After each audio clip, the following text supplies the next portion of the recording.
Alrighty, folks, it is official. We are starting to see the return of REOs. We're starting to see the return of REOs in California, even in the nice assets. We're going to open this conversation with Ty, TYLG, and talk about some activity he has around REOs in California. What do you got, buddy?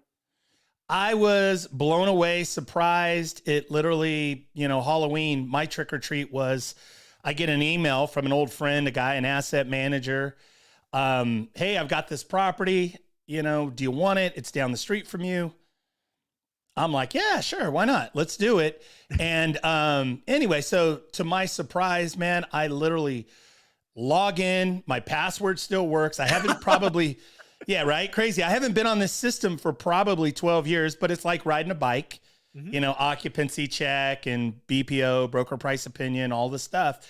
But it was interesting too. Not only that, but the quality of the asset. It's in a really beautiful gated community, kind of a country club setting, higher end for this, slightly above the median in terms of this marketplace. But yeah, the REO market, not even trying, man. It just, it's happening. It's happening. So. Well, there's a couple of things in that. One of the things that if folks don't know about yourself, Ty, is you are a master networker, right? Something you do just naturally. You're always networking. Also, you always maintain your relationships, right? There's a reason this guy called you after 12 years, and that's because you've stayed front of mind. And of course, you did the job when asked last time. So again, I want people to know about REOs. REOs means the bank has actually foreclosed. This is the bank selling it. Is that correct? That is correct. Real estate owned. REO is what it stands for, real estate owned. And what that means is now this is back on a mortgage company or a bank or a servicer. This is back on their balance sheet now. This is now not an asset as a loan. This is an asset, which is kind of a negative thing in banking. Oh, yeah. They've got to do a disposition of it, but this is now REO. This is a special portion of a bank or a lending institution's balance sheet. Yeah, this is something I expect to come back in the commercial, the 5 to 40s in a big way. People have been following me. This is going to happen, but it always happened in single family as well. Again, this is not something, we're not revisiting 2010 where we had millions and millions of REOs. But folks, REOs happen all the time, right? There are individual situations that go south, and banks want to get rid of them. I'm going to guess, Ty, that this. Unlike 2010, where assets sat on banks' balance sheets for quarters, if not years, this one probably hasn't been on the bank's balance sheet for very long. They want to get it in and get it out. Is that fair?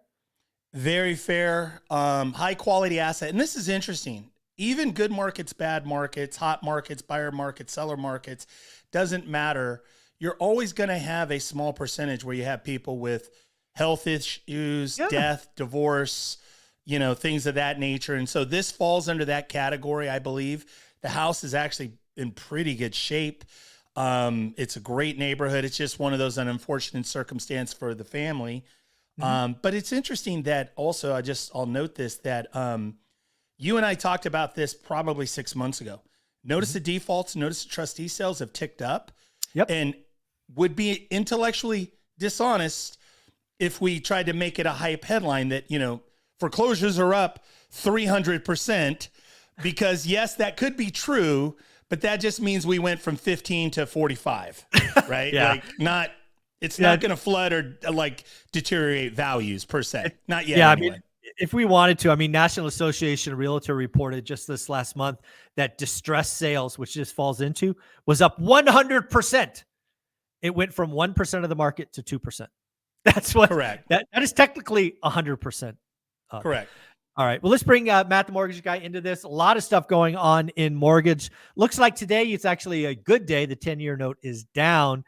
Obviously, we have Fed week. Everybody is calling for another quarter point reduction on the federal funds rate. We have an election that's tomorrow. I actually am talking to a lot of people that think there's just a lot of election, nervousness. Hence, people are waiting on the sidelines. But what do you think, Matt? What's going on? Yeah, I think there's some validity to that. Like, regardless of who gets voted in, people will just feel a little bit of relief that, okay, that's done with. I have relative certainty on what's going to happen moving forward. But yeah, if you like volatility, you'll like this week. Last week we had GDP, pending home sales, PCE, a bunch of numbers. Rates got worse all week for the most part. They Today, did. like you said, the 10 years down. Last I checked, 30 basis point betterment on rates. So rates, coming down 30 basis points, not in rate, but in cost. So that's, probably less than an eighth on most rate sheets. But yeah, with the election tomorrow, with the Fed meeting Wednesday and Thursday, and most of the ORAT community knows, there's a 98% chance they cut. So there's going to be no surprise. It's not going to move the market at all. But on Thursday, when they stick a microphone in front of Jerome Powell and he talks, and then they open it up for questions, depending on what he says and how he talks, that can definitely influence markets. So yeah, between the election and the Fed meeting, we're in for volatility this week when it comes to mortgage interest rates. Kind of like the election, where I'm like, what happens. I'm going to, thrive no matter what. I think people who are investors should think the same way about, mortgage interest rates. If they go up, great. More of my competition's gone. I can get better deals. If they come down, great. I get a quarter interest rate better on my investment property loan. But people have the wrong psyche. We're trying to unlearn the bad teachings that are stuck in people's heads, where it's like, me want low rate good, payment cheaper. You don't. As an investor, you want people out of the game. You want to be I want less competition. Less competition. Yeah. You want to be the sole offer that a seller has, so that when you come in at 680 and they're listed for 750, they can't tell you F off because they don't have anybody else. They have to say, don't F off, hang out. Maybe let's find a middle ground. And so interesting times, I think, for the next 3 months in real estate, because I was popping through open houses this weekend. I'm seeing this multiple markets happening at the same time, right? Some stuff, 5 offers off the shelf, turnkey, ready, beautiful, great neighborhood. Other stuff where it's like, man, it's a pretty nice house in a pretty good neighborhood, yet we're 85 days on market, and it ain't getting any better over the next couple months. There's not an influx of demand that's going to come save these sellers. So volatility in the mortgage interest rate market, opportunity in the investment market is what I see. No, all I got to tell you, folks, is the buyer's market is still here. Obviously, if you want the super clean, perfect turnkey stuff, not going to play. But there's a lot of the market that's not that. And we owe ourselves to keep doing the work. I actually talked about it on the Daily Financial News this morning. Doesn't matter who wins tomorrow or Wednesday morning. It's going to be over. Your life doesn't change an iota. You might be happy. You might be sad. Doesn't matter. Get your finances right. Get a buy box. Daily discipline, grow your network, write disrespectful offers, follow up. Your life changes zero. Get to work. What do you think, Ty? 100%. And I'll throw a curveball in, though. I think this is going to be a really weird week. I don't think the election is just going to go, it's so obvious and clear. And I also think, even if it is really obvious and there's this big gap and it's really clear tomorrow night, this is the winner. Right. I think still there you're going to see some protests. I think you're going to see maybe some rioting and some just weird disruption. No. Yeah. That is not allowed. I know. Well, I'm just saying, though, I just think this week is weird. And the reason why I'm saying this is that don't be distracted by it. What Michael just said, I did a video last week on Instagram that was basically, it doesn't matter who wins. What matters is what you're doing. What you're doing is going to matter whether you win or lose. You personally, the person listening, the person watching, are you doing the work? And so my whole thing is don't be distracted by the Fed and there's going to be so much distraction this week and even potentially this month, who knows? But point being is that be steadfast to do the work, buy box, get out there, take action on whatever it is you're doing in your personal life and in your business. Yeah, we do not need any hanging chads. For those that don't know what those were, that was Gore and Bush, Florida. No hanging chads. We're not doing that again, folks. Let's just get this election over behind us so that we can just get the noise all done with. We're going to switch gears. Again, something I did yesterday was completed my first and likely only marathon. More importantly, I want to talk about how good it felt to accomplish something hard. Folks, if you guys don't know the story, in 2023, or at least my look back to 2023 personally, I called it a failure. I was comfortable. I didn't stretch myself. I didn't try to do anything hard. Very early in the year, probably the 1st or 2nd of January, I told this audience, I just signed up for a marathon. Never done it before. Never ran more than 13.1 miles. I'd only done that a couple of times up until that point. And it was a big goal. I had to train for it. Obviously, the last 12 or 13 weeks were a lot of the training, but it was hard.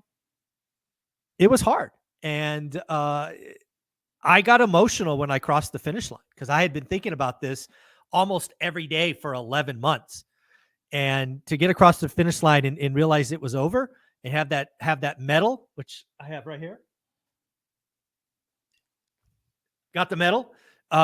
It was a big deal for me. So I'm going to go to you first, Matt. I know you did your marathon. I think it was 2 years ago now. Just talk about the feeling of accomplishing something hard, putting your mind at something you've never done, asking your body to put up with this crazy nonsense for 5 hours. Just talk about how you felt. Yeah, I mean, before I get into mine, congratulations. I was excited. I was at home. I was doing continuing education on my laptop for different states for mortgage. And I go, oh, Zuber's running the race today. Log in, Las Vegas marathon tracking. I saw it. And it was cool because I know the feeling, right? I've been there in 2021. I'm not necessarily young. I'm sure as heck not lean and mean. All of 2021, I stayed about 215 pounds and, don't really consider myself a runner. When I ran the marathon, Zuber, I'd never even run a half. So I did all that training in 21, but to your point, like there's no greater joy than like achievement of something that takes a long time, that takes a lot of training, that is outside of your comfort zone. And so, for a number of reasons, that last corner, my boys had signs and my wife was there. Like I lost it emotionally because it was a big deal for a lot of reasons, living healthy lifestyle since 2011 and getting clean. But you never get that type of high from doing easy things. And you never have a sense of accomplishment from, just wandering through life, taking the easy route. And people have heard that so many times, like take the easy route, life's going to be hard. Take the hard route and challenge yourself and grow. Life will be really easy and phenomenal. It's super true. If people think about their past experiences, I'm sure all of us have something where it's like, man, I set out to learn a new language and it was hard. I stuck myself into Querétaro, Mexico for so many months. And after time, like dreaming in Spanish. Right. And so, I think that that's something that if you want to set a New Year's resolution, if you want to get better in 2025, do something that's hard and do something that takes a while, right? Real estate investing is like that for a lot of people, right? It's not easy. It's not easy, especially in the beginning, right? Like Mike's first 5 or 6 mile run was like, holy crap. Like I haven't done this in a long time, Mike. I know how it feels for me, and then over time you get better, analyzing properties, making offers, all that stuff is hard and foreign. You do it a little bit, you get better. And so, get better every day is been my motto for a long time. It's a podcast. I've got about 110 episodes recorded. Nice. Anybody who's had any success in anything has challenged themselves, has grown, and daily disciplines, getting better every day is part of the fabric of most anybody who's accomplished anything. Yeah. Ty, one of the conversations we are often having, you call it a mindset conversation, whatever you want to call it, but it's not about being a little bit better. It's not about going for, let's just use running as an analogy, right? You're used to running 5 miles. It's not about running 7, right? It's not about being incrementally 10% better. A hard goal, a challenging goal takes effort, practice, purposeful training, running a marathon when you've never done that. It's months of continuous effort, right? So I'm challenging everybody because I know how it felt when I crossed that finish line to get these 11 months behind me and get the medal. That I'm still shocked at how emotional that was for me, realizing that this 2024 will now be a success because of this medal. 2023 was not, because I was comfortable. What do you think, Ty? You have a lot of things going, and I want to just again acknowledge you. I know that we exchanged texts yesterday, and just congratulating you on that. I would say that 2024 is a huge success for you, and that, I mean, a lot of good things. You did the first live event last February. You obviously have the second event coming up. Tickets are still on sale, folks. You should definitely get connected. The fact that, too, and I love for you, that you and I spent a week, maybe a little longer, a week and a half together in April, where I came and stayed with you, and we were filming, and then we went to a couple of conferences, and we were pretty engaged there. And you were trying to like really figure out what to do, what redefining one rental at a time. What does it look like? There's more. You felt like there's so much you wanted to do more with the audience, and yet you had this conflict. Like, I don't want to try to like bill the hell out of people, or this isn't about me. I've got the money. I'm making money. I've won, you know? And so for you, you wanted to provide a lot of value. And then for you to just figure out school, like the whole school community, $20 a month. And like, I'm going to give everything away for free, $20 a month, like all of that. So I would say that just kudos to you. And then of course, you know, the cherry on top is this marathon. Dude, great job. Amazing. Yeah. Absolutely amazing. So, well, again, you've been around Tony Robbins and lots of the legends in the space. How hard or how important is it for people to take on hard things? Like, what does Tony Robbins and others like that say? It's, you got to put yourself in situations where it's a must.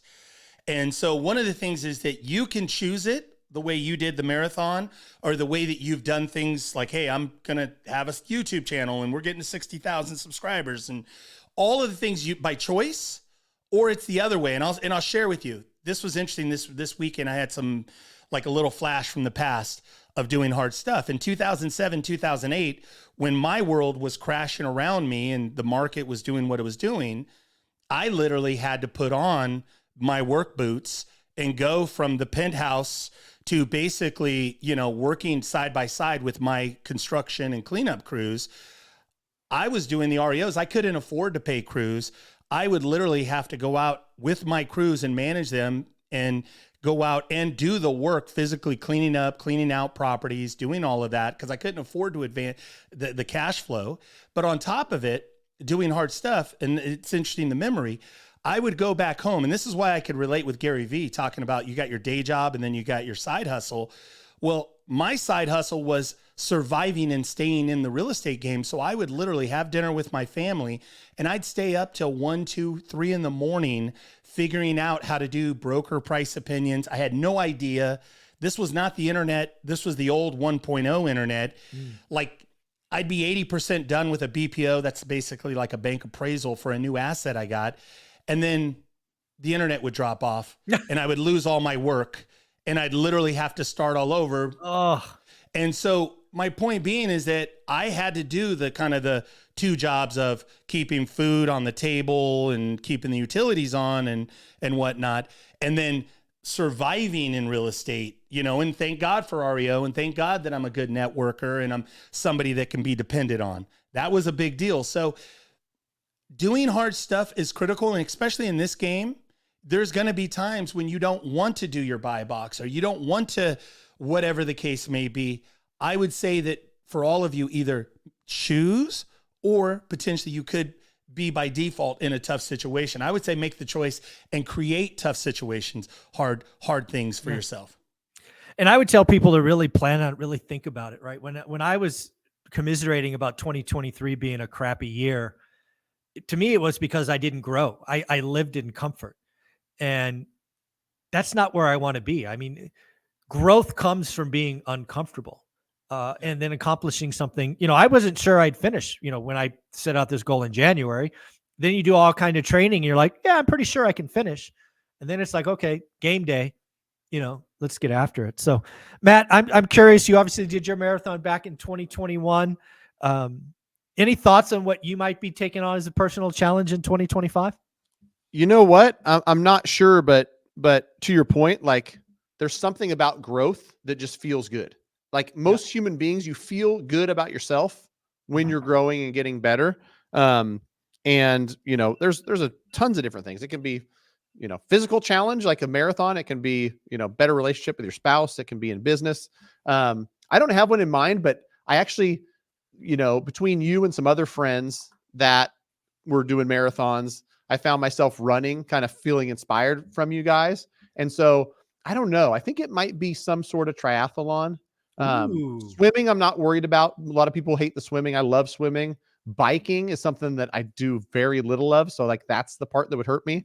I'm not psycho enough to try to do a Ironman, but I think I could do a half Ironman. So Like it. so we'll see. Stay tuned. But I'm gonna put something out there that's uncomfortable because like you, I love when I'm growing and feeling uncomfortable, which is the only way to grow, right? Yeah. Like get out there and get uncomfortable. For some people, analyzing 10 properties a day is uncomfortable. Calling a listing agent and, figuring out a deal is uncomfortable, but that's the stuff that makes us grow. And ultimately, like, that's happiness, right? Like, I think if people look at Mike Zuber or others, like, you made it, man, you've got cash flow. If you didn't want to work, you wouldn't have to work. But I've heard it on so many different podcasts from so many people that, like, when they stop being productive and growing, that's when depression sets in and you don't feel as good about yourself. So no matter where you're at on this climb, like, growth always feels good.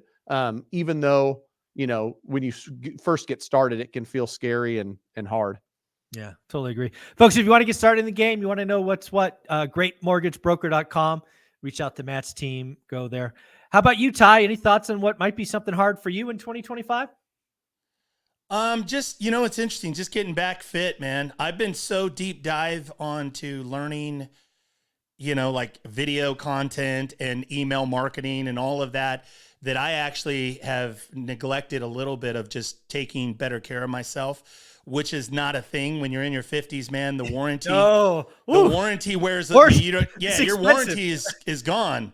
Like, so you got to do it. And so for me, it's just getting back really physically fit. And I got young kids, man. So I want to be this guy for the next 10, 15 years, 20 years. So just getting really physically fit. And mine's just, dude, how about go for a walk 7 days a week and, no sugar, maybe on the weekend, on a Sunday or something. But besides that, it's like just baby steps for me right now. Yeah. So that if I'm being real. I love it. Well, folks, let us know in the comments below. What are you going to do? What are you going to, you've been inspired by this conversation. What are you going to tackle in 2025? Let us hear about it. Again, Ty treats email like text. Just email him at ty@tylg.com and he will get back to you. Guys, you're amazing. Thanks for being here.